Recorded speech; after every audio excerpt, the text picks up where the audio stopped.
qu'on pense qu'on peut tout contrôler, tout gérer, qu'on a solution à tout, réponse à tout. Et ça, vous savez comment Dieu appelle ça? Orgueil. De l'orgueil. Vous savez, l'apôtre Paul, à un moment donné, comme je dis, suite au témoignage qu'on a écouté,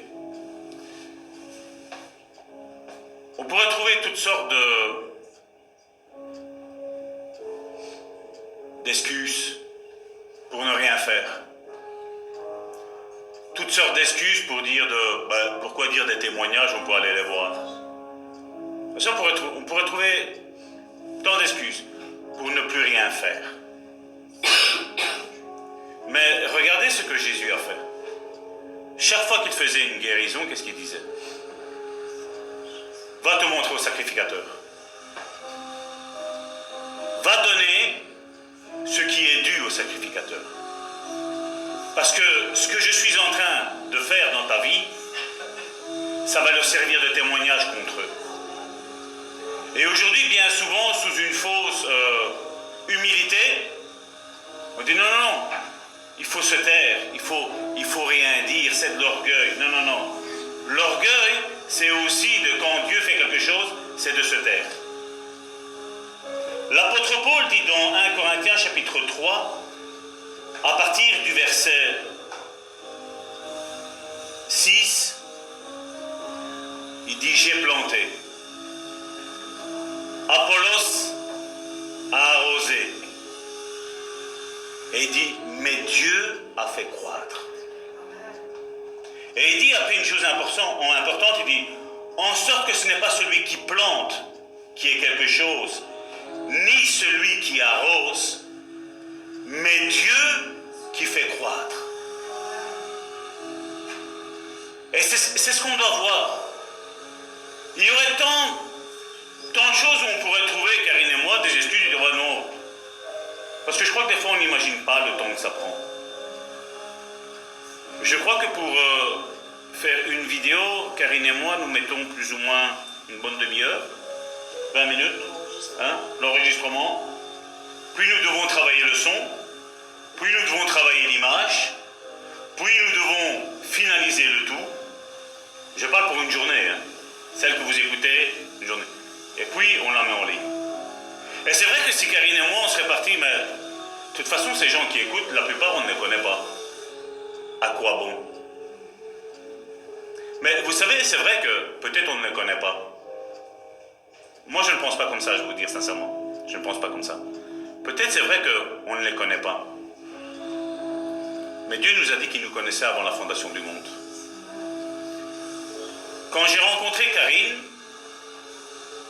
je ne la connaissais pas, le premier jour que je l'ai vue. Il a fallu un temps, plus ou moins un an, où je lui déclare ma flamme. Mais après, quand on a commencé à parler les premières semaines, je disais, mais c'est bizarre, je ne connaissais pas Dieu à ce moment-là. Je disais, c'est bizarre, je dis, toi et moi, on a l'impression qu'on se connaît depuis tout le temps. J'ai eu ça là tantôt, tant que j'étais assis. Mais oui, Dieu nous connaît avant la fondation du monde. Avant que tu ne sois, tu étais. Et avant que moi je ne sois, j'étais. Mais avant qu'elle ne soit, elle était déjà aussi. Alors on pourrait penser que la même chose, on va dire voilà, c'est rien que pour le couple. Non, c'est pas rien que pour le couple. Toi et moi, ça fait longtemps qu'on se connaît. On a été créés dans la gloire de Dieu. Même si on ne se connaissait pas ici-bas, là en haut on se connaissait. On était déjà dans la pensée. On était tous dans les pensées de Dieu. Donc on se connaissait déjà tous. Et ça malheureusement, vous voyez, quel est le fou qui pourrait dire ça? Il n'y a que moi. Sur cette terre, je crois qu'il n'y a que moi. Mais oui, parce que j'ai compris la réalité spirituelle. J'ai compris la réalité spirituelle. Et on pourrait dire, ça ne sert à rien d'aider ton frère et ta soeur. Qu'est-ce qu'ils vont devenir après? C'est pas grave. C'est pas celui qui plante, c'est pas celui qui arrose qui est important. Ce qui est important, c'est Dieu. Et alors, nous, qu'est-ce qu'on fait? Non, mais ça ne sert à rien que ma voix n'est peut-être pas belle, je chante pas bien, je ne joue pas bien. Si on part comme ça, on ne fera jamais rien. Dieu a dit, cherchez premièrement le royaume de Dieu et sa justice, et toutes les choses nous seront données par-dessus tout. D'abord, tu cherches les choses de Dieu, et après, tout va t'être donné après. Et beaucoup sont en train de se faire voler des bénédictions par le diable et par soi-même avec nos pensées, parce qu'on raisonne avec lui à ce moment-là, parce qu'on a des pensées diaboliques, c'est humain. Et qu'est-ce qu'on fait? On ne fait rien. Alors que Dieu nous appelle à faire. Faire. Allez. Allez et faites des disciples. Allez, allez, allez. C'est vrai qu'on ne les connaît pas, c'est vrai qu'on ne les suit pas tous. Mais Dieu est en train de faire son œuvre. Dieu est en train de faire son œuvre. Et ne te focalise pas sur tes capacités, mais focalise-toi sur les capacités de Dieu de pouvoir faire quelque chose. Parce que si moi je vais m'arrêter sur mes capacités, vous savez ce que je fais? Je reste à la maison. Je ne fais rien. Parce que je suis incapable de rien faire. Et Jésus me l'a dit. Sans moi, vous ne savez rien faire. Mais comme Jésus vit en moi, et bien que j'écoute sa voix, et bien là on est capable de faire quelque chose. Amen. Soyez bénis mes sœurs.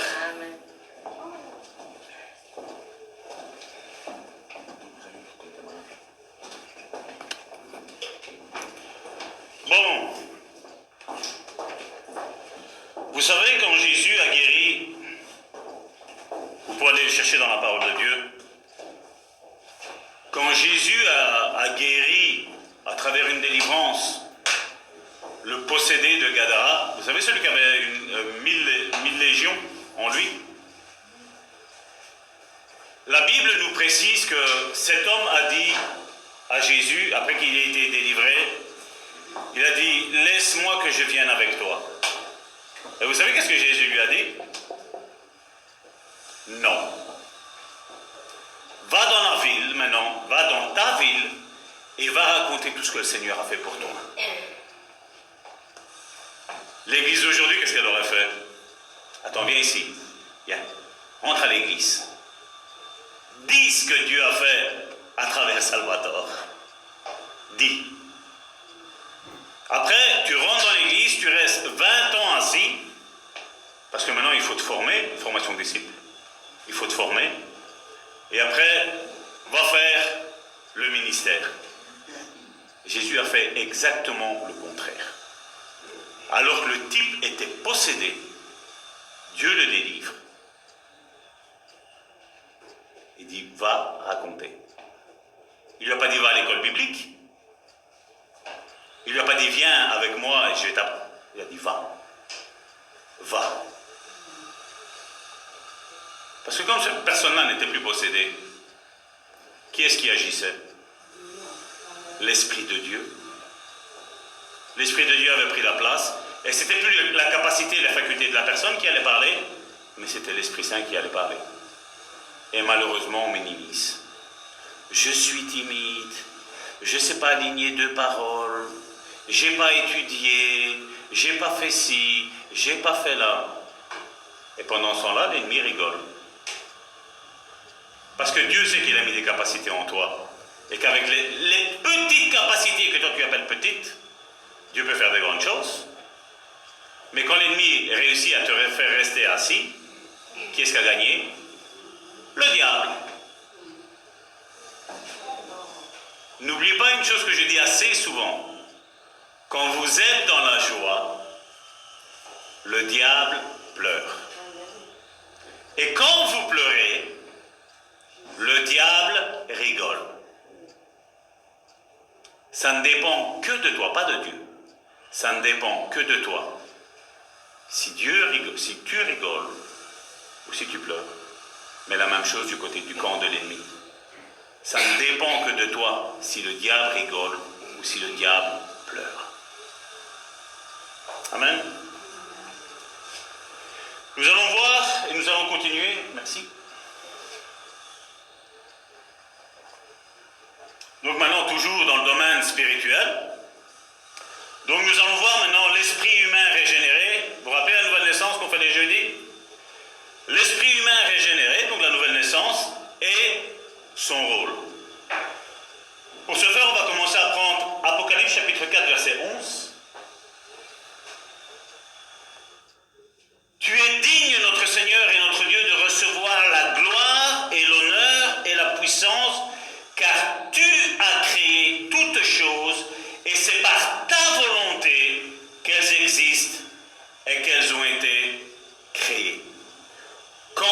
passage nous dit que c'est par la volonté de Dieu que toutes choses ont été créées, c'est aussi bien, c'est pas parce que ça parle de choses que ça ne parle pas de personnes. Ça parle que tout ce qui est sur cette terre, y compris toi, a été volonté de Dieu. Donc tu n'es pas le fruit d'une erreur, tu es le fruit d'une volonté que Dieu a voulu que tu sois ici-bas sur cette terre. Amen. Père éternel, je te prie, Seigneur, pour mes frères et mes sœurs, Seigneur, qui écoutent, Seigneur. Et je te prie, Seigneur, pour cette parole, Seigneur. Pour cette parole, Seigneur, qu'elle puisse changer, Seigneur, la compréhension, Seigneur, des choses, Seigneur, dans la vie, Seigneur, de mon frère et de ma sœur, Seigneur. Je te prie, Seigneur, que cette parole, Seigneur, que tu envoies, Seigneur, bouleverse, Seigneur, et change tous les faux raisonnements, Seigneur. Et que nous puissions comprendre, Seigneur, quelle est réellement notre identité quand nous sommes nés de nouveau, Seigneur. Je te dis merci, Père, parce que je sais que tu vas ouvrir leur entendement, Seigneur. Tu vas ouvrir leurs oreilles spirituelles, Seigneur, mais aussi, Seigneur, leurs yeux spirituels, Seigneur, pour comprendre ces choses au nom de Jésus. Amen. Donc la prédication de cette dernière période sert à encourager l'Église vers le spirituel, à avoir une meilleure compréhension du domaine spirituel. Parler du spirituel, c'est une bonne chose, mais comprendre le spirituel, c'est encore mieux. Parce que comprendre le domaine spirituel est totalement différent des choses que nous voyons, nous percevons, nous voyons, nous entendons. C'est totalement différent. Dieu a dit, vos pensées et mes pensées sont totalement opposées. Il a parlé aussi bien le soleil et le levant sont opposés. Il fait c'est comme ça que nos pensées sont. Donc pour avoir la bonne pensée de Dieu, il n'y a rien à faire. Il faut naître de nouveau. Et naître de nouveau, comme je dis, ce n'est pas le passage d'un moment. Parce que dès que tu chutes, dès que quiconque chute, il a besoin de naître de nouveau. Dès que quelqu'un chute, il a besoin de revenir dans le sentier de Dieu. Dieu nous aime. Dieu aime le pécheur, il n'aime pas ton péché, mais quand tu marches dans le péché, tu n'es pas dans le chemin que Dieu a ta destinée. Parce que Dieu, dans sa divinité, il n'y a aucun péché. Même si Jésus s'est chargé de nos péchés, il n'est plus péché. Parce qu'il a revêtu ce corps immortel. Et le corps mortel, il ne l'a plus. C'est pour ça qu'à un moment donné, il a dit à un des disciples, ne me touchez pas. Je ne suis pas encore monté au Père. Il ne permettait pas à des gens pécheurs de le toucher. Romains nous dit que ce sont nos péchés qui nous mettent une séparation entre nous et lui. Et aujourd'hui, je sais ce qui se dit. Je sais, j'ai entendu. Ah, il n'y a pas d'église parfaite. Ah, il n'y a pas d'être humain parfait. Après Éphésiens chapitre 4 verset 11, il nous est dit qu'il a donné les 5 ministères afin que son église arrive à la stature parfaite de Christ. Oups! Un seul verset. 1 Pierre, la première épître de Pierre, nous dit ce que Dieu veut, c'est que vous soyez saints comme lui-même est saint. Et nous, qu'est-ce que nous faisons? Nous trouvons une excuse pour le péché. Faux. Salvatore, tu es en train de dire que chaque fois qu'on pêche, on n'est pas né de nouveau? Exactement. Et là, oui, je suis tout à fait d'accord qu'une personne qui est née de nouveau n'aura pas de démon. Mais une personne qui n'est pas née de nouveau, elle en a. Même si elle va à l'église. À cette fin, le Seigneur veut que nous activions nos sens spirituels. Comme je l'ai dit l'autre jour, et vous devez toujours avoir ça, tout ce qui est visible vient tout d'abord de l'invisible. Comme je disais tantôt, avant que tu ne sois, tu étais. Donc nous existions d'abord dans le spirituel pour après un jour donné, boum, notre naissance arrive. Donc nous étions déjà avant que nous ne soyons. Et ce n'est pas rien que dans le ventre. Parce que même encore avant le ventre, nous existions déjà. Avant toute éternité, la Bible nous dit. Je te connaissais.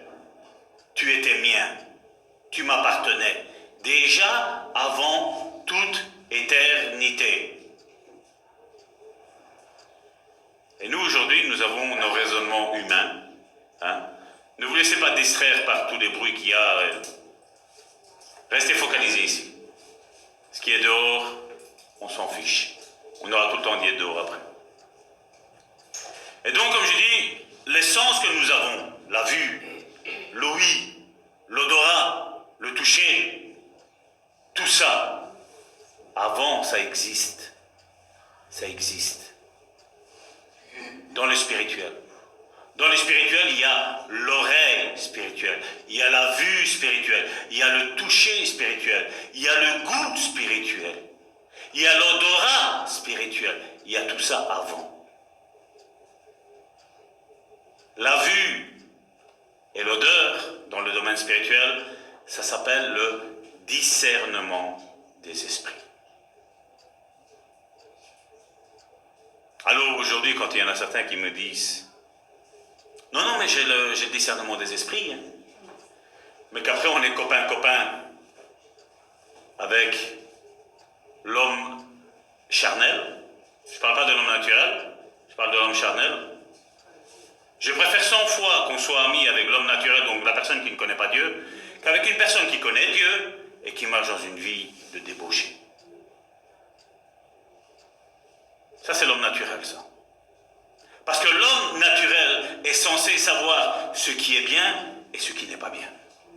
Il sait que la sainteté de Dieu, on n'y touche pas.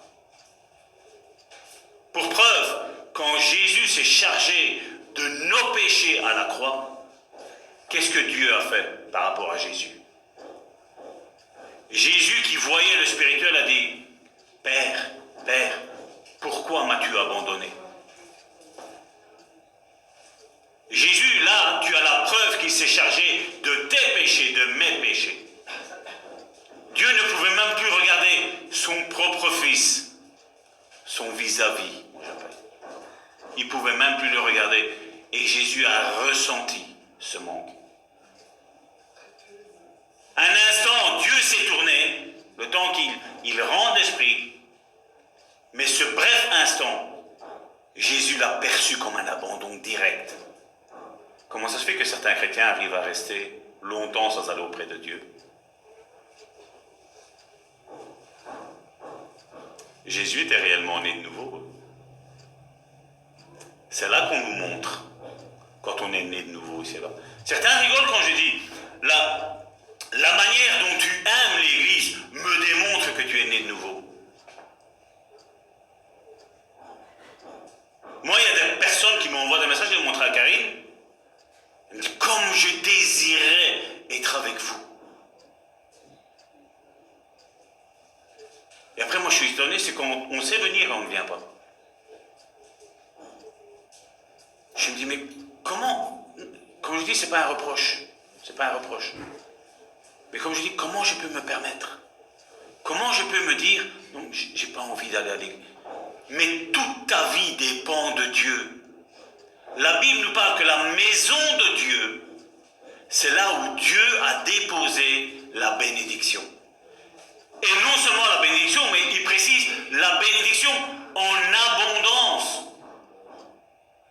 Après, certains me disent, mais ça va tort, tu exagères. C'est pour l'argent, vous croyez que je fais ça? Vous avez vu une offrande le mardi, vous avez vu une offrande le jeudi? Ce n'est pas pour ça, c'est pour votre bien.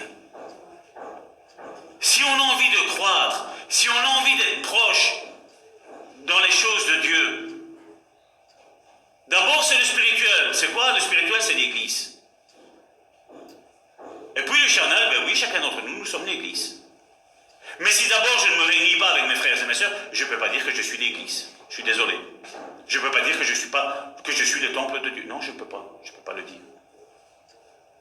Quel est l'attrait que nous avons pour l'Église? Quel est l'attrait que nous avons pour les choses de Dieu? 9h31, j'étais assis là, j'ai reçu un message d'une sœur qui est en Angleterre, qui me dit, je suis avec vous, avec l'Esprit. Et une autre sœur qui envoie encore un autre message, qui me dit, je prie pour vous.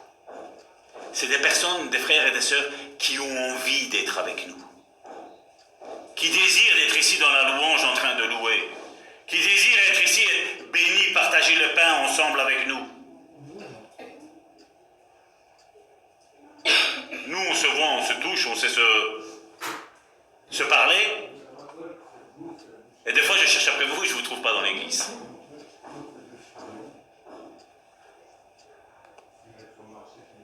Mais nous avons le temps de faire toutes les autres choses. Sur le côté. Cherchez premièrement le royaume de Dieu. Est-ce qu'il y a quelqu'un qui est là? Cherchez premièrement le royaume de Dieu et sa justice, et toutes les choses vous seront données.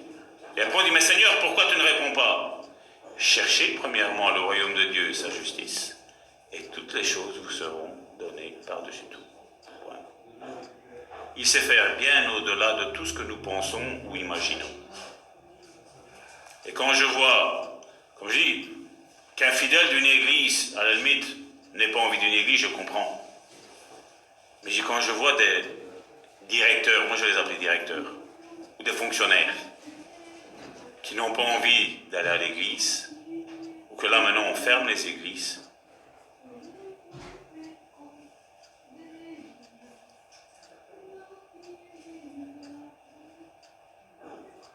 obéissez aux autorités tant que ça ne diffère pas de ce que la parole de Dieu dit.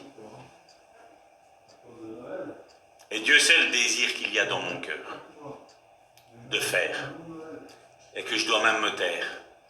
Parce qu'aujourd'hui, malheureusement, il y a quelqu'un qui a été dire quelque chose de juste. On lui a fermé toute sa chaîne YouTube. Il a dit quelque chose qui est dans la Bible. Mais ça choque une certaine catégorie de personnes. Et maintenant, on ne peut plus choquer. Non, maintenant, il faut être laxiste. Non. Non, il ne faut pas être laxiste. Parce que si le monde va mal aujourd'hui, certains disent où il est Dieu dans le Covid? Ben là où tu l'as mis, pas où je l'ai mis, là où tu l'as mis. Plus de croix dans les écoles, plus de croix dans les églises, plus de croix dans les églises, dans les hôpitaux, plus de signes religieux. Et après tu viens me dire à moi où est-ce qu'il est Dieu? Ben il est où est-ce que toi tu l'as mis.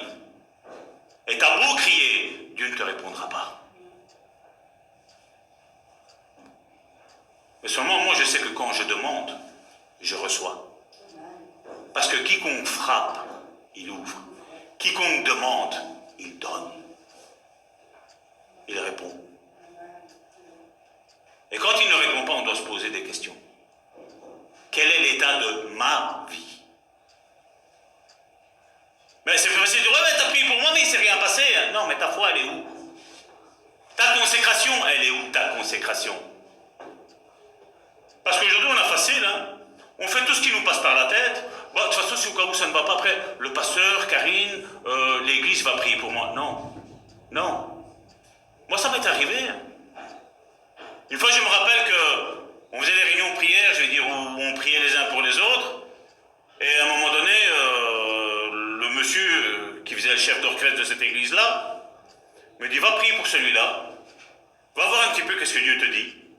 Ben, moi, je m'exécute, soumis, je vais. La personne en pleure. La personne, oh Seigneur, Seigneur, Seigneur. Là, je dis, un bel esprit légaliste. Je dis, un bel esprit légaliste. Et je ne me laisse pas impressionner, bien entendu. Et là, frère, prie pour moi, ça ne va pas. Et à peine il me dit, ça ne va pas. Pensée de Dieu. Dis-lui que ce qu'il demande, il ne l'aura jamais.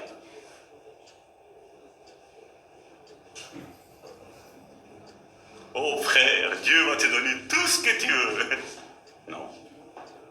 J'ai dit, mon frère, je suis désolé de te le dire, mais ce que tu demandes, Dieu ne te le donnera jamais. Donc arrête de pleurer. Passe à autre chose. Dieu ne te le donnera jamais. Point.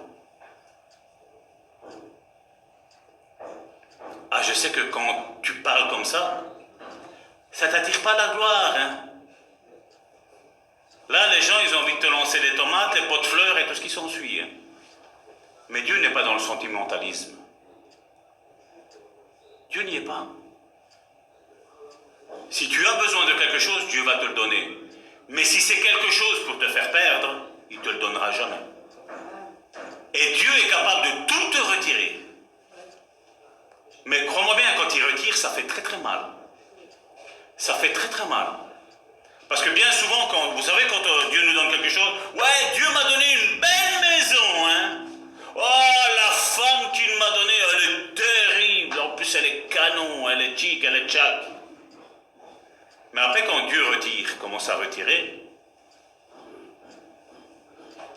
après, qu'est-ce qu'il faut dire? C'est comme quelqu'un m'a dit une fois, ah, mon mari m'a trompé. Pourtant, je suis une femme vraiment consacrée. Hein. Je savais que tôt ou tard, elle allait me tromper. Moi, j'ai dit, vous savez, je vais vous dire quelque chose. Madame, je n'ai pas dit ma soeur, je dis madame. Je dis Abraham, le père de la foi, on lui a pris sa femme. Et la Bible me dit que Pharaon, ça lui a été empêché qu'il couche avec la femme du père de la foi. Et nous, non, mais je suis consacré, ouais, mon œil. Comme je dis, c'est facile de faire son show. Prédication, louange, nettoyage. C'est facile de dire, moi je suis saint. Mais dans le secret, ça ne trompe pas. Maintenant, il est vrai qu'on peut tromper un pasteur. On peut tromper un pasteur fonctionnaire. On peut le tromper. Non, moi j'ai une vie scientifique. Je prie 2 heures par jour. Au matin, 2 heures après-midi. C'est comme les dafalgans. 2 heures matin, 2 heures après-midi, 2 heures au soir. Des fois même, avant d'aller me coucher, encore 2 heures. Hein. Je jeûne une fois semaine. Mais si tu fais tout ça et après tu as une vie de débauché, tu peux arrêter. Ça ne sert à rien. Dieu n'est pas épaté par notre matu vue. Et malheureusement, beaucoup sont comme ça. Beaucoup se sont fabriqués un Dieu. Vous savez qu'on prend, il est comme ça, et on prend, on le met dans le tiroir, la Bible, vous savez qu'elle est bien poussiérée. Il faut arrêter. Ou nous vivons par l'esprit, ou nous vivons par les sentiments. Mais si nous vivons par les sentiments, tôt ou tard, il y aura une faille. Comme je l'ai toujours dit, nous avons un ennemi à nos trousses. Et la moindre faille, la moindre ouverture, c'est comme le vent. Vous savez, quand vous ouvrez la porte, il y a beau avoir du vent dehors et dire « Vent, tu rentres pas !» Le vent, il va rentrer. C'est comme ça que le diable y fait.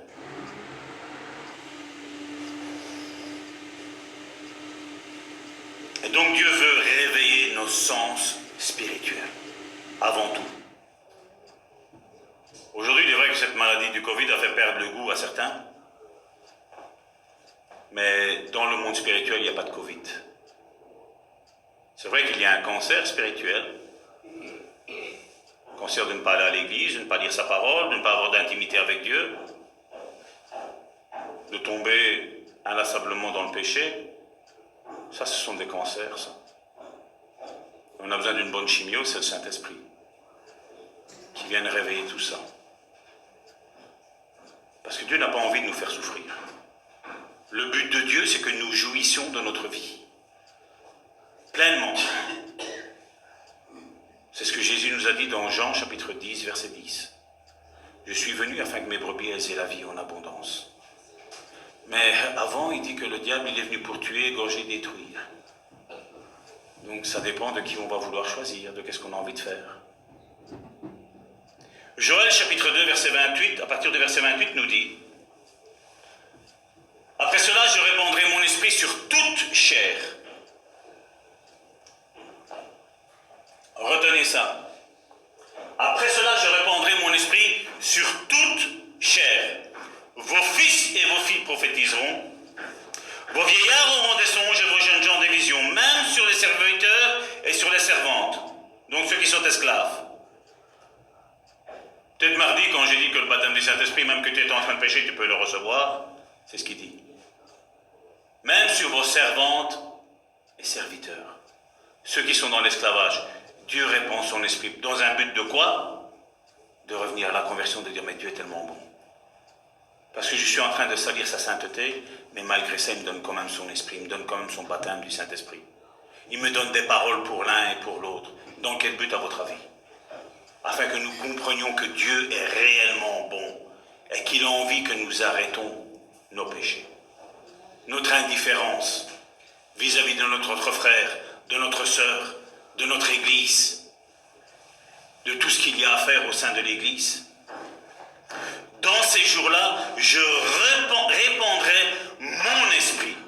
Je ferai paraître des prodiges dans les cieux et sur la terre, du sang, du feu et des colonnes de fumée. Le soleil se changera en ténèbres et la lune en sang avant l'arrivée du jour de l'Éternel. Et ça, bientôt, nous allons le voir. De ce jour grand et terrible. Alors quiconque invoquera le nom de l'Éternel sera sauvé. Le salut sera sur la montagne de Sion. C'est une préfiguration de l'Église. La montagne de Sion est à Jérusalem, comme a dit l'Éternel, et parmi les réchappés de l'Éternel, que l'Éternel appellera. Le passage du prophète Joël est très important pour nous, pentecôtistes.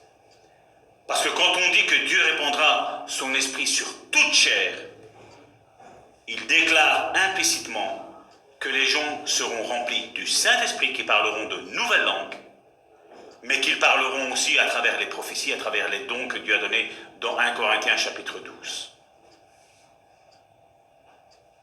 Alors pour toutes ces petites églises qui disent, même si elles sont grandes en nombre, mais elles sont petites dans le spirituel, qui disent que le baptême du Saint-Esprit, la guérison, la délivrance et tout ça, ça n'a plus lieu maintenant, Dieu ne change pas. Dieu a oint du Saint-Esprit et de force ce Jésus de Nazareth que vous avez crucifié, Pierre disait. Et ce même Saint-Esprit est sur toi et sur moi. Et normalement, tantôt quand on disait j'ai cherché, j'ai fouillé, je ne trouve personne comme Jésus, normalement tu devrais dire qu'il y a ton frère et ta sœur qui est comme lui. Parce que l'Esprit qui est en Jésus est maintenant en toi. Et si le Saint-Esprit arrive à être en toi et à être pleinement en toi, il n'y a rien à faire. Il te transforme en Jésus-Christ.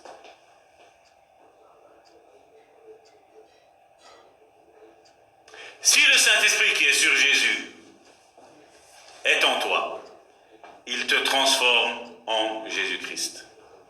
Amen. Comme quelqu'un a dit il n'y a pas si longtemps que ça qu'on écoute avec mon épouse, ton amen il m'ennuie. Ton amen il m'ennuie.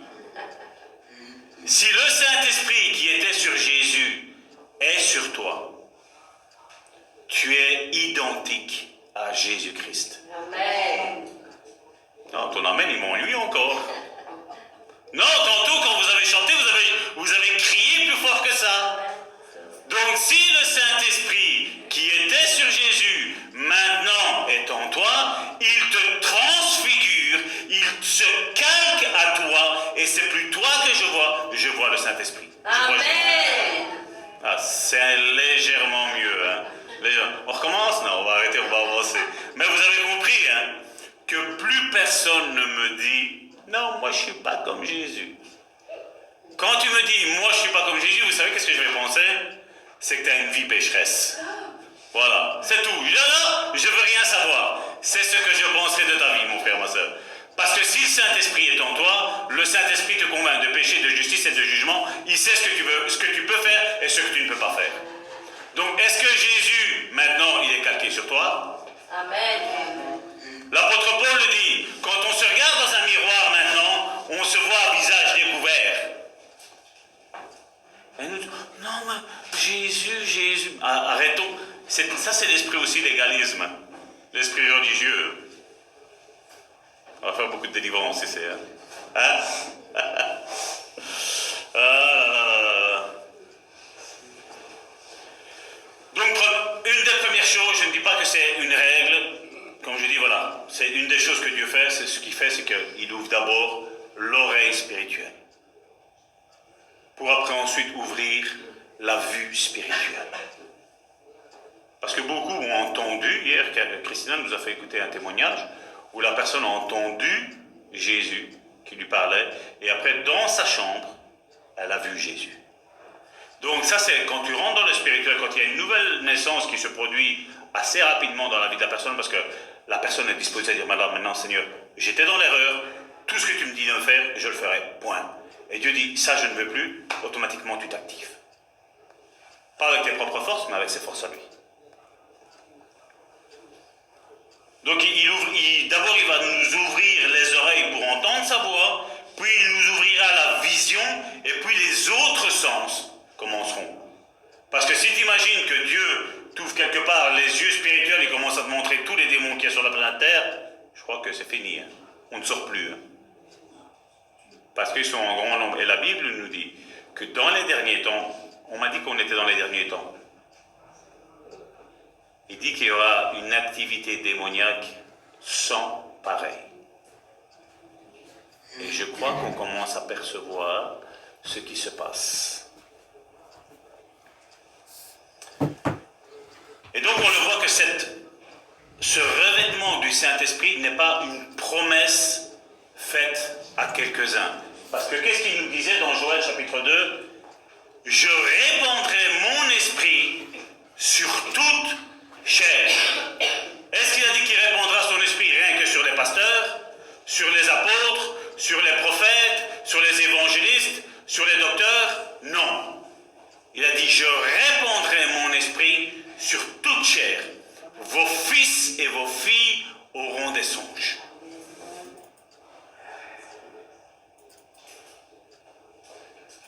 Et nous, qu'est-ce qu'on attend ? Seigneur, envoie-nous le Saint-Esprit, baptise-moi de ton Saint-Esprit. Recherche-le avec une envie de dire, voilà, je veux te rencontrer, je veux te toucher, je veux naître de nouveau, je veux être une personne spirituelle et non plus une personne naturelle ou charnelle. Dieu veut le faire. Inutile de dire, Seigneur, est-ce que tu veux ? Il veut le faire. Est-ce que tu peux, Seigneur ? Et Jésus, qu'est-ce qu'il disait ? Si tu pourrais croire, ce serait déjà bien.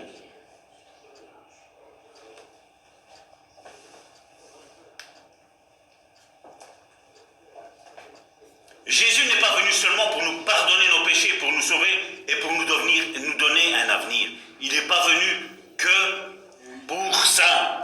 Ça, c'est son but, je vais dire premier, mais son but deuxième, c'est lequel ? C'est aller et faites des disciples. Des disciples, ça veut dire quoi ? Ce sont des apprentis. Depuis le 1er janvier, nous avons fait cette émission Foi et Guérison sur YouTube. Pour combien de personnes as-tu prié pour obtenir une guérison ? Janvier, février, mars et avril se termine. 4 mois. Qu'est-ce que tu as fait ?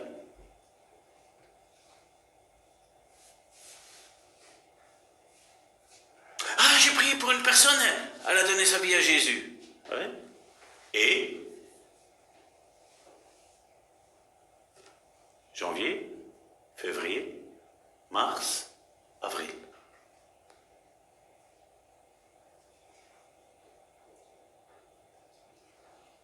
Vous vous êtes mis au chômage ? Vous vous êtes mis en mutuelle ? Non, non, non, non. Dans le royaume de Dieu, ça, il n'y a pas.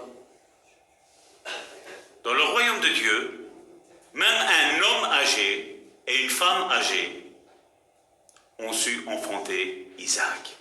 La promesse.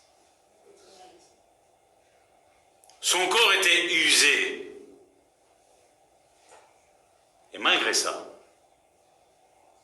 Dieu a fait en sorte qu'elle enfante. Dieu a fait en sorte que ce jour-là, pam, ça arrive. Non, mais Seigneur, tu sais toutes choses. Arrêtons. Arrêtons. Devant Dieu, il n'y a aucune excuse qui tienne, vous savez, pour n'importe quoi. Seigneur, tu sais, cette personne-là, elle est comme ça, ici, là. Dieu, qu'est-ce qu'il nous a dit? Plante, arrose, c'est Dieu qui fait croître. Plante, arrose, choisis. Bien souvent, certains veulent planter et arroser. Qu'est-ce que l'apôtre Paul nous a dit? J'ai planté, Apollos a arrosé, et Dieu a fait croître. Et bien souvent, qu'est-ce qui se passe? Non, non, c'est moi qui l'ai amené au Seigneur, c'est moi qui a fait ci, c'est moi. Ben, écoute, toi et lui, tous les deux, vous allez avoir votre place en enfer. Point. J'ai planté, l'autre a arrosé. Et Dieu a fait le plus grand des boulots, il a fait croître. Alors certains sont fâchés quand certains pasteurs, et comme je dis, ils ont raison d'être fâchés, ils s'approprient les brebis. Mais alors des fois certains, ils s'approprient les brebis eux aussi, même s'il n'y a rien. Donc l'un et l'autre, la place elle est où? Au même endroit.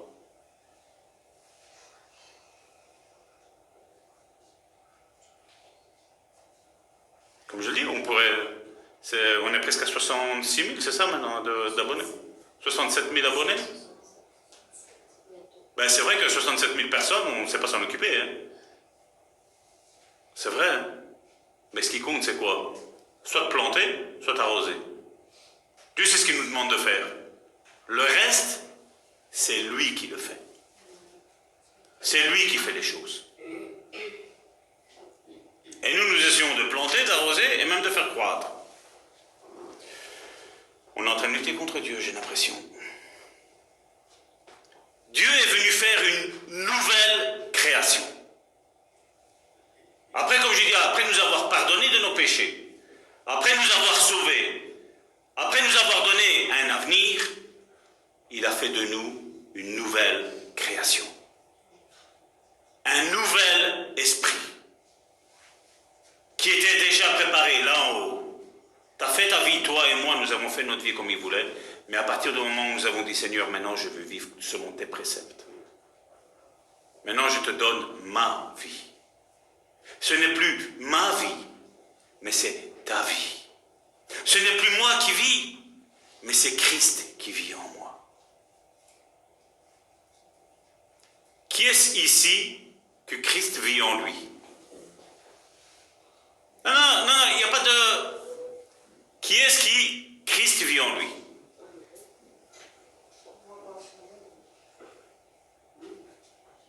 Si Christ vit en toi, ben Christ il veut faire ce qu'il a fait dans la parole de Dieu. Il veut continuer. Les actes des apôtres, comme je dis toujours dit, moi j'appelle ça les actes du Saint-Esprit. Parce qu'en disant les actes des apôtres, on prend ces actes-là, on dit voilà, c'est les apôtres qui ont fait ça. C'est pas, les apôtres n'ont rien fait. Les apôtres ont semé. Les apôtres ont arrosé. Qui est-ce qui a fait le croître? C'est Dieu. Ce serait plus juste les actes du Saint-Esprit. Au moins on ne serait pas freiné. Ouais mais c'est Jésus. Ouais mais c'est Paul. Ouais mais c'est Étienne. Ouais mais c'est Abraham. Ouais mais c'est Moïse. Qu'est-ce que la Bible me dit? Qu'est-ce que Moïse? Qu'est-ce que Paul? Qu'est-ce que Apollos? Des hommes par lesquels Dieu s'est servi d'eux. Point. Les mouchoirs de Paul, ça ressuscitait les morts. L'ombre de Paul ressuscitait les morts. Il guérissait les malades. L'ombre. Même pas le toucher, vous savez, ils imposeront les mains aux malades et les malades ils seront guéris. L'ombre de Paul passait sur ceux qui étaient allongés à terre et ça guérissait. Ah non, mais c'est plus moi qui vis, c'est Christ qui vit en moi. Alors faisons ce que Jésus faisait. Faisons ce qu'Étienne faisait. Faisons ce que Paul faisait. Faisons ce qu'Apollos faisait. Faisons tout ce que les disciples faisaient. C'est facile de faire des prédications comme je dis. Oh, Dieu a tant aimé le monde, il a donné son Fils unique. Donnez votre vie au Seigneur Jésus. Et quand c'est fait, tu dis, qu'est-ce que je fais maintenant? Reste assis et écoute. Et après, écoute. Et après, quand j'ai écouté, ben écoute encore. Parce que tu n'apprendras jamais. Parce qu'eux-mêmes sont déjà limités. Comment ils vont faire pour t'élever à toi? Comment ils vont te faire pour te dire, allez, t'es un aigle, élève-toi. Commence à prier pour les malades. Et si eux-mêmes ne croient pas, comment ils vont faire?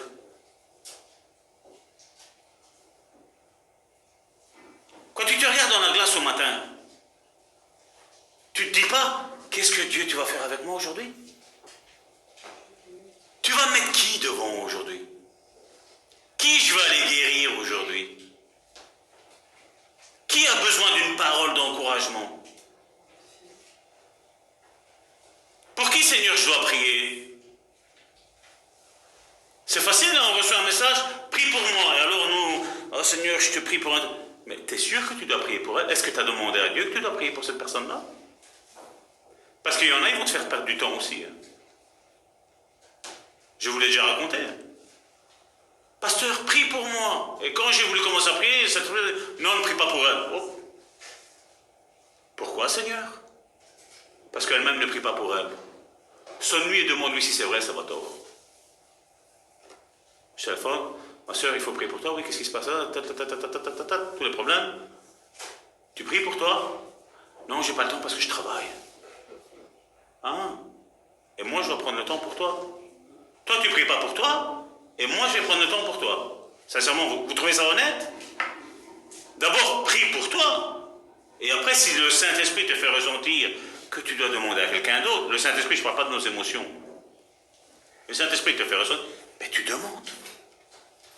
Et quand tu agis comme ça, je sais que le problème, il va être liquidé. Illico presto. Mais si je commence, oh ben, je ne suis pas bien, ben, je vais demander à ma femme, hein, elle prie, elle. Mais toi, ça va toi que tu pries.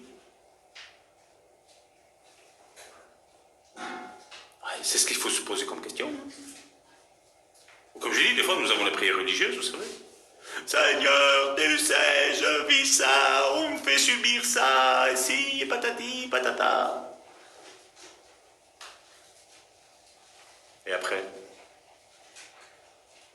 Mais j'ai foi, Seigneur, j'ai foi, et je pleure, et je suis enterré. C'est là que je démontre ma foi. La foi, c'est quoi? Seigneur, par tes meurtrissures, je suis guéri. Point. Seigneur, tu as dit ça dans ta parole. Je mets au défi ta parole. Je crois en ton Fils. J'ai accepté le Seigneur dans ma vie. Tu dis que par tes meurtrissures, je suis guéri. Seigneur, merci parce que je suis guéri. Point. Et c'est vrai, c'est ce que je fais pour mon dos. Mais je suis toujours là. Mais tous les jours, je confesse. Je suis guéri. Je suis guéri. Et l'ennemi vient te rappeler toujours quoi? Mais non, ça ne va pas. Et vous savez qu'est-ce que Salvatore lui répond? Dégage. Par les meurtrissures de Jésus, je suis guéri. Non, nous, dit va-t'en. Montre-lui à l'ennemi que tu es énervé contre lui. Montre-lui de ce qu'il t'a fait subir, tu es mécontent de ce qu'il t'a fait. Non, mais on ne peut pas, on est chrétien, on doit agir avec amour. Jésus est rentré dans le temple, quand il a vu qu'on faisait n'importe quoi contre la volonté de notre Père Céleste, son Père Céleste, il a pris, il est rentré, il a usé, la Bible nous dit le fouet, il a frappé avec le fouet, il a retourné la table et dit, vous faites de la maison de mon Père une caverne de voleurs. C'est tout. Non, non, non, non, non, non, non, non, non, non. Vous imaginez Jésus dire aux pharisiens, aux scribes, malheur à vous, race de vipères, vous fermez la porte. Non, nous c'est malheur à vous. Ah non, c'est comme ça, par SMS. Malheur à vous. Non. Jésus s'est énervé. Et il avait raison de s'énerver. Parce que combien paraissent beaux à l'extérieur, mais à l'intérieur, qu'est-ce qui se passe? Combien sont déçus? Mais malheureusement, nous ne devons pas rester sur les déceptions. Parce que la Bible, qu'est-ce qu'elle dit? Malheur par ceux par qui le scandale arrive. Mais malheur aussi à ceux qui sont scandalisés. Il y en a parmi nous combien qui ont été déçus par des pasteurs. Mais tu es là aujourd'hui. Tu as pris la bonne part. Tu as dit voilà, ils ne sont pas tous pareils. Toutes les églises ne sont pas toutes pareilles. Je cherche la volonté du Père pour ma vie. Je cherche un coach, j'ai besoin de guérison. Je cherche un petit peu quelqu'un qui va me reconstruire, qui va m'aider à me retrouver mon identité, qui va me dire que je suis capable. Et quand intérieurement je sens que je suis guéri, qu'est-ce que je fais? Je rentre, je travaille. Nous ne sommes pas le CPS, nous ne sommes pas la caisse de chômage, nous ne sommes pas la caisse de mutuelle. Nous sommes l'église de Jésus-Christ, où il y a des disciples de Jésus. Certains me disent, non, moi je n'ose pas parler, je suis timide. Mais comment ça se fait que tu n'es pas timide de parler avec moi? Comment ça se fait que tu n'es pas timide de parler avec ton frère ou avec ta soeur? On a des bonnes excuses, hein? Non?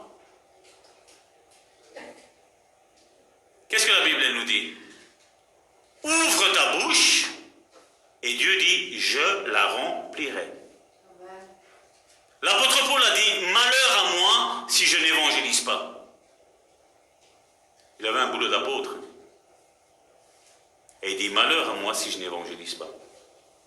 Alors certains sont apôtres, alors qu'est-ce qu'ils font? Un grand trône, on reste assis, je commande. Toi fais ça, toi fais ça, toi fais ça. Et c'est là que tu dois demander, et toi, tu fais quoi, apôtre? Elle dit, va te répondre, moi je reste assis, je vous regarde. C'est pas ça. C'est pas ça. Dans l'église de Dieu, il n'y a pas besoin de cuistot. Vous savez, ceux qui ne font que la cuisine, ils ne font rien que ça. Je travaille pour Dieu. Tu ne travailles pas que pour Dieu dans ce sens-là. Tu as autre chose à faire. On peut le faire. Je ne dis pas qu'il ne faut pas le faire. Mais tu ne fais pas que ça. Si je devrais me limiter qu'à la prédication, je serais bien malheureux. Si elle se limiterait qu'à chanter, elle serait malheureuse. Le ministère n'est pas complet, je suis désolé. Hein. Un être humain, c'est esprit, âme et corps. Tu retires le corps, qu'est-ce qui reste? Rien. Tu retires l'âme, qu'est-ce qui reste? Rien. Tu retires l'esprit, qu'est-ce qui reste? Rien. À ce moment-là, Dieu a mis en nous une nouvelle nature qui n'existait pas auparavant. Dans cette terre ici, je parle. Et donc, cette nouvelle créature qu'il a fait avec nous, ça veut dire qu'elle n'a pas de passé. Le diable, lui, va toujours s'amuser à te rappeler ton passé. Mais c'est là où toi, tu dois intervenir en lui disant, maintenant, je suis une nouvelle créature. Je n'ai plus de passé. Parce que j'ai accepté Christ dans ma vie. Et je marche en nouveauté de vie.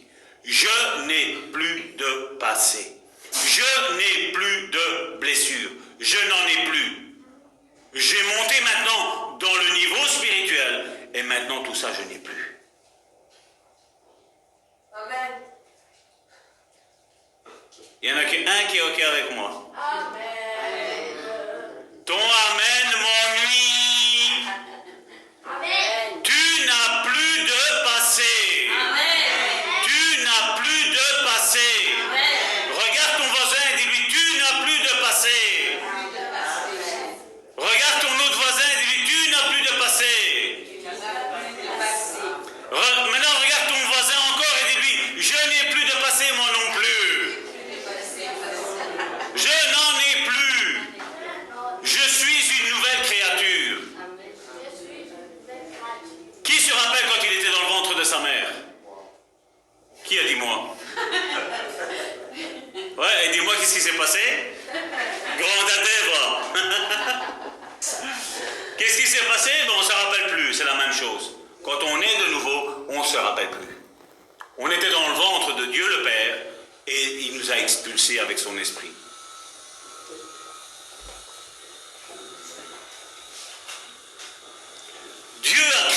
l'homme, donc je parle de l'esprit de l'homme, dans la gloire du ciel, où il y a la perfection. Là, il n'y a pas de maladie. Là, il n'y a pas de traumatisme. Là, il n'y a pas besoin d'avoir de guérison intérieure. Donc, une fois que tu es né de nouveau, est-ce que tu peux dire, oui, mais on m'a fait ci, on m'a fait là. Non, stop. Maintenant, je ne vis plus sur cette chair, je vis là en haut. Je refuse de m'identifier avec mon passé, parce que je n'ai plus de passé.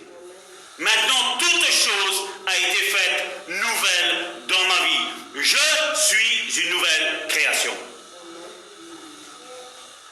D'où l'importance, une fois qu'on est né de nouveau, de ne plus retourner dans nos travers. La chair va essayer de nous dire, non, vas-y, va, tu faisais ça dans le temps. Non, non, je ne m'identifie plus. Et quand l'ennemi vient et te dit, ouais, mais dans le passé, tu as fait ça. Je ne m'en rappelle pas, parce que je suis une nouvelle créature. J'étais dans le ventre de mon Père Dieu, et Dieu m'a expulsé. Et je suis une nouvelle créature. Tout ce que j'ai fait dans le passé est effacé.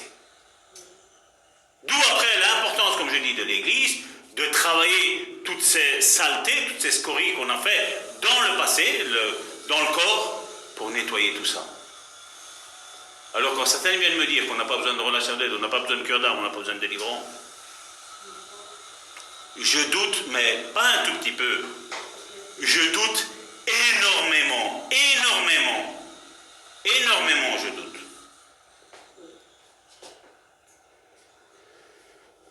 Mais à cause du péché qui l'a séparé de la perfection de Dieu, aucun être humain ne pouvait vraiment mettre une telle domination en pratique. Maintenant, nous devons comprendre que dans le spirituel, nous sommes une nouvelle créature, que nous avons besoin de guérir de tout ce qui s'est passé dans notre chair, de tous les péchés que nous avons commis dans notre chair, pour que vraiment maintenant notre esprit nous aide. Et je ne m'identifie plus, comme je dis, avec mes affaires du passé. Je ne m'identifie plus. Ça peut me servir de témoignage pour vous encourager à aller de l'avant, mais je refuse de retourner là-bas. Et ce que j'ai fait dans le passé, ça ne me fait pas rire. Cette personne-là, elle me dégoûtait, l'ancien Salvatore. Mais le nouveau maintenant, il est totalement différent. Et il change. De jour en jour. La Bible, c'est ce qu'elle nous dit. Chaque jour, vous revêtez l'homme nouveau. Chaque jour. Ça veut dire que chaque jour est un combat. Chaque jour où ta chair va essayer de reprendre le dessus, c'est un combat. C'est Amalek, vous vous rappelez? Amalek contre le spirituel. Et nous devons dire non. Non, non et non. Je suis guéri par les meurtrissures de Jésus-Christ. Aussi bien les maladies du corps, mais aussi bien les maladies dans l'âme. Et aussi bien des maladies dans l'esprit. Tu m'ennuies avec ton amen. Je veux un amen puissant qui sorte de là, de ton esprit. Tu es une nouvelle créature. Amen. L'ancien toi n'existe plus. Amen. L'ancien toi a été crucifié à la croix. Amen. Et là, ça commence déjà à diminuer. L'ancien toi a été crucifié à la croix. Amen. L'ancien toi a été enseveli dans les eaux du baptême. Amen. Tu n'existes plus, l'ancien, celui qui ne t'aimait pas. Celui qui t'a poussé à faire des choses que tu ne voulais pas. Et maintenant, c'est pas parce qu'on a un esprit nouveau qu'on va aller se rejeter dans ça. Non! Parce que tu sais bien la finalité, qu'est-ce que ça va être. Là, maintenant, une fois que l'esprit est régénéré, qu'est-ce qu'il fait, lui? Mais la démonstration de ce que l'esprit de Dieu est, eh bien, il vient le travailler de plus en plus. J'ai mon esprit régénéré, maintenant mon esprit va travailler mon âme. Mon âme va dire, ouais mais non, là, il ne faut pas aller, j'ai commis tel péché dans le passé. L'esprit dit, non, maintenant tu es guéri maintenant. Ce chapitre est fini, la fin. Maintenant tu commences une nouvelle vie. Tu n'étais pas aimé, maintenant tu es aimé. Tu n'étais pas beau, maintenant tu es beau. Peu importe. Lunettes, tu peux avoir été défiguré, t'es beau, point.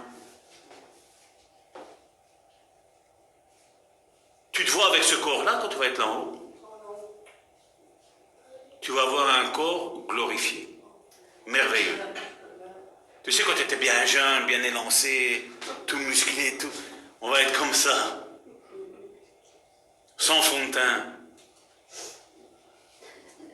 Ben oui, ça aussi des fois. Quand Dieu a créé l'homme, qu'est-ce qu'il a dit? Waouh, parfait.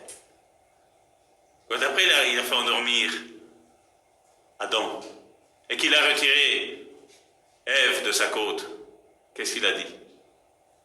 On va créer L'Oréal maintenant. Non. Non. J'ai des temps d'atmosphère. Oui, je veux des regards qui me disent ouais. Non, on est tous beaux et belles. Amen. Bon, regarde ton voisin et dis je suis beau, je suis belle. Et toi tu lui réponds orgueilleux. Non, on est là pour la paix.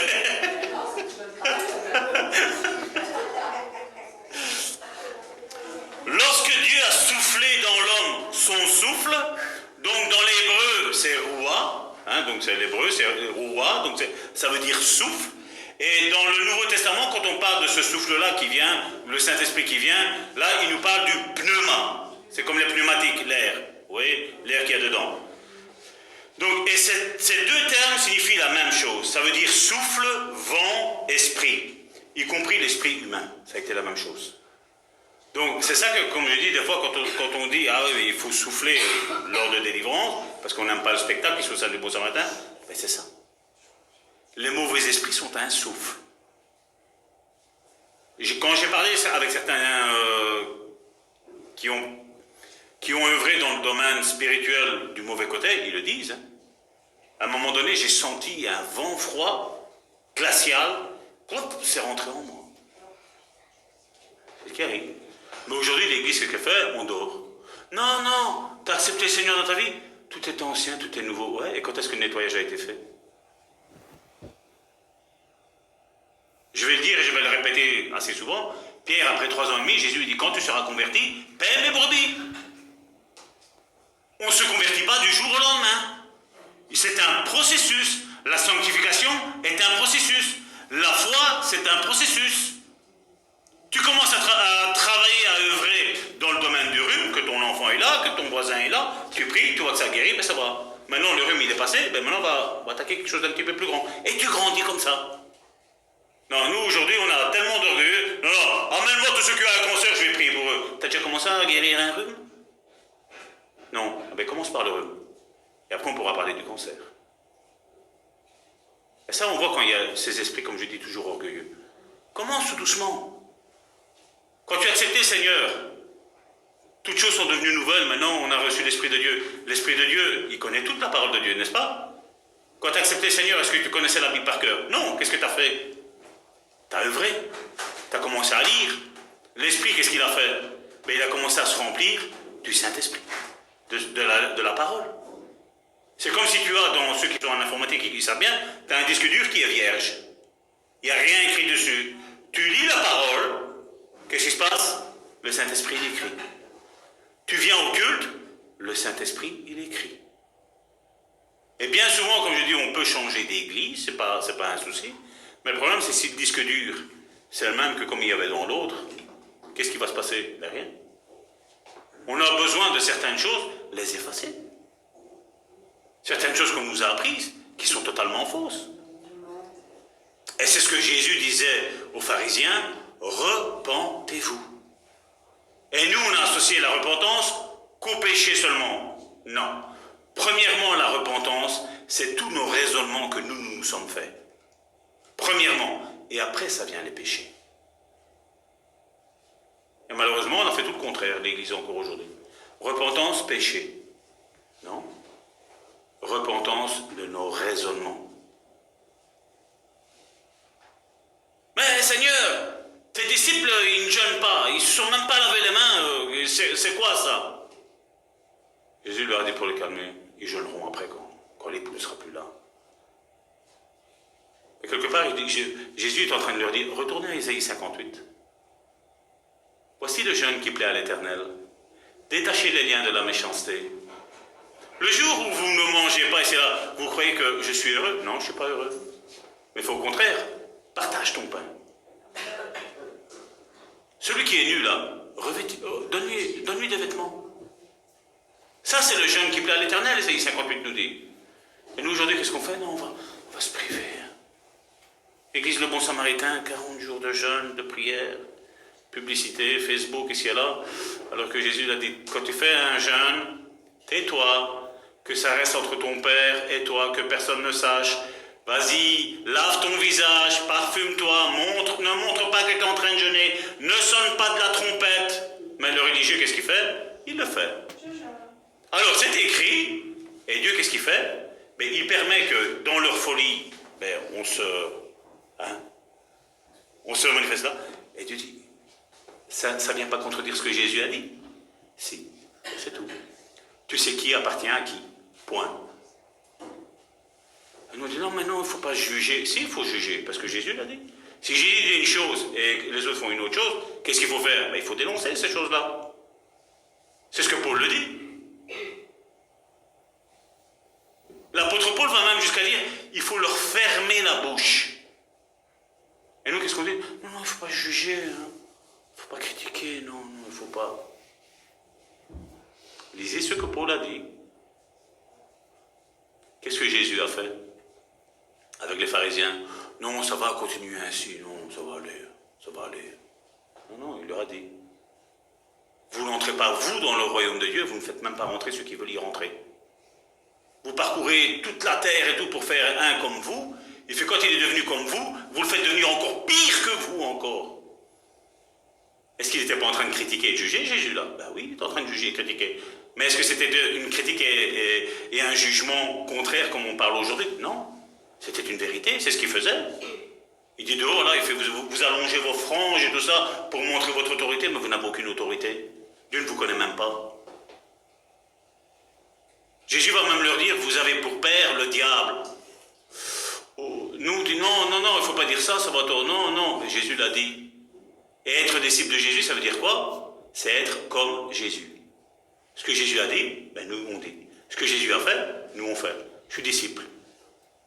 Je suis une copie conforme. Et nous, on dit, non, il faut pas. Non, tu as besoin de guérison de cœur quand tu parles comme ça. Mais qui te dit que j'ai besoin d'une guérison de cœur? Jésus a besoin d'une guérison de cœur quand il disait ce que les pharisiens faisaient? Non, il disait la vérité. Mais cet homme mange avec les gens de mauvaise vie. Qu'est-ce que Jésus disait? Quoi, c'est quoi? Parce que je ne me suis pas lavé les mains, vous pensez que je suis impur? Il fait, mais ce que tu manges, ça va où? Réfléchis un petit peu. Je paraphrase, c'est la Bible en français courant de Salvatore Gentile. Quand tu manges, ça va où? Vous le savez bien. La digestion. Je ne vais pas faire de schéma. Mais non, mais Moïse nous a prescrit qu'il faut nous laver les mains. Oui, Moïse, la loi. La loi a été faite là pourquoi? Pour vous condamner. Parce que vous pensiez qu'en vous en accomplissant toute la loi, vous allez être juste. Il fait même en l'accomplissant. Il fait le jour du sabbat. Vous savez quand vous dites, vous faites le sabbat là? Il fait même là, vous péchez. Même là, il fait, vous déliez votre animal pour aller le faire à manger. C'est une œuvre. Et puis les disciples, non, mais là maintenant on va la voir. Seigneur, tes disciples, regarde qu'est-ce qu'ils font le jour du sabbat. Et Jésus, qu'est-ce qu'il dit? Vous vous rappelez David? À un moment donné, il est rentré dans la maison de Dieu. Il n'avait pas à manger.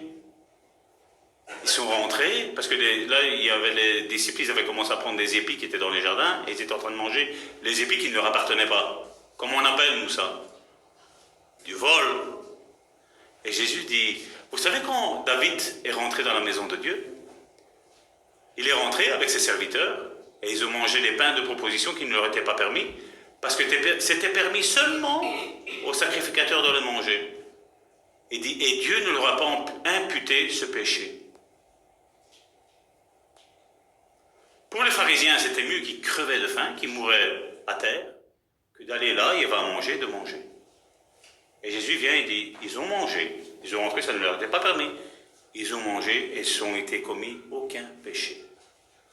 Et Jésus est en train de dire, mes disciples ont pris les épis qu'il y a là, ils n'ont pas volé.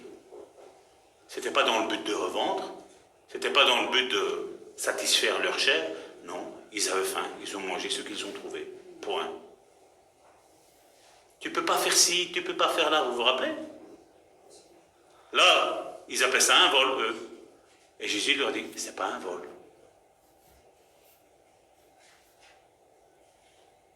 On est si religieux, hein, des fois. Hein. Quand ça concerne les autres, ah non, Françoise, tu peux pas faire ça. Et après, moi, je fais pire. C'est comme ça que les religieux agissent. Tu peux pas faire ça. Viens ici, viens là, témoigne là, ce que tu as fait, témoigne. Est-ce que nous sommes en train de nous réjouir du péché qu'un frère ou une sœur a commis? Est-ce que Dieu nous a appelés à acheter les pierres? Jésus, voilà.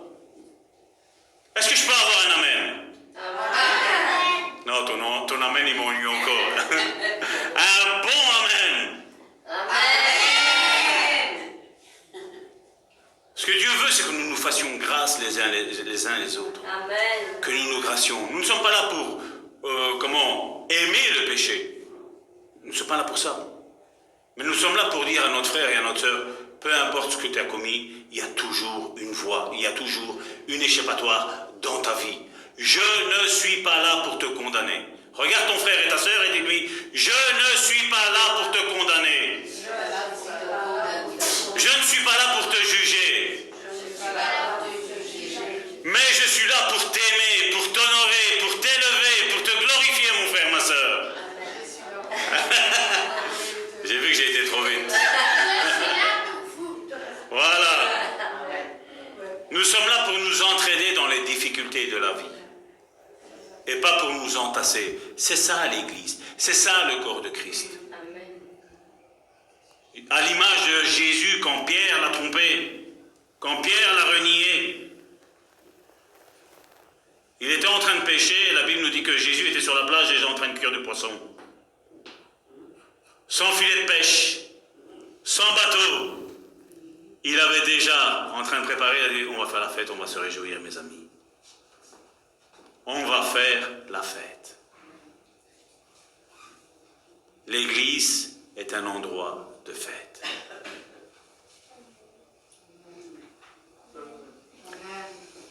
Amen. T'as aimé leur amen? Tu crois qu'ils peuvent me faire? L'église est un lieu de fête.